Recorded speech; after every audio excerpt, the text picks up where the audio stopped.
Stop and look down. Right now, beneath the pavement you're standing on, there is a hidden world. A world of lost cities, forgotten palaces, and the secrets of our ancestors, all buried deep beneath your feet.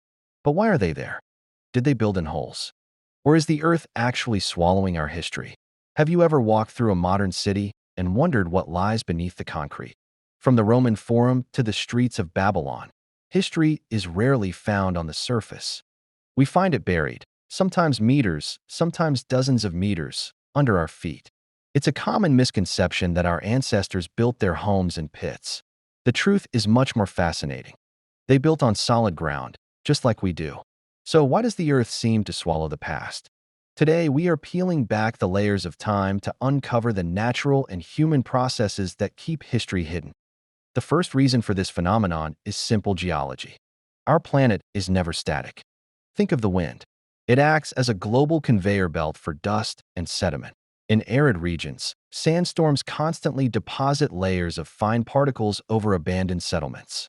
Over centuries, these microscopic layers add up. Then, there is the water. Rainwater washes soil and debris from higher elevations into valleys and plains. This is a process geologists call colluvium.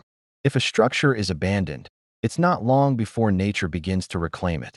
Grass grows, leaves fall, and the earth slowly grows upward. It encases the walls and foundations. However, nature isn't the only architect here. Humans have played the biggest role in burying the past.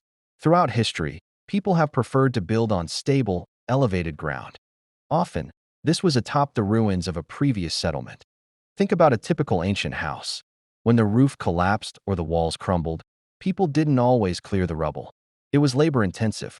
Instead, they simply leveled the debris and built a new floor on top of it. This created what archaeologists call a tell, a man-made mound. Each layer represents a different century. It is stacked like a massive, historical layer cake. Then there's the urban recycling factor. In the ancient world, building materials were precious. Stone, timber, and brick were hard to come by.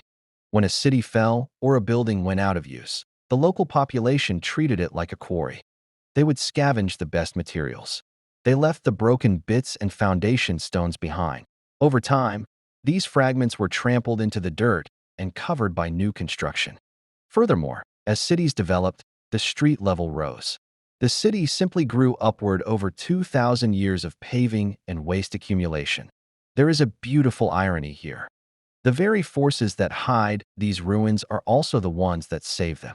Had these structures remained exposed on the surface, they would have been eroded or destroyed.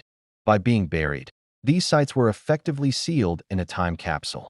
They were protected from the sun, the wind, and the destructive hands of time.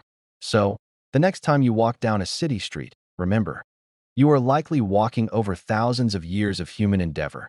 The ground beneath us isn't just dirt. It is a meticulously written record of humanity's past. We aren't standing on the end of history. We are standing on top of it. And as we continue to dig, we don't just find stones. We find the stories of who we used to be. That is the secret of the world beneath our feet.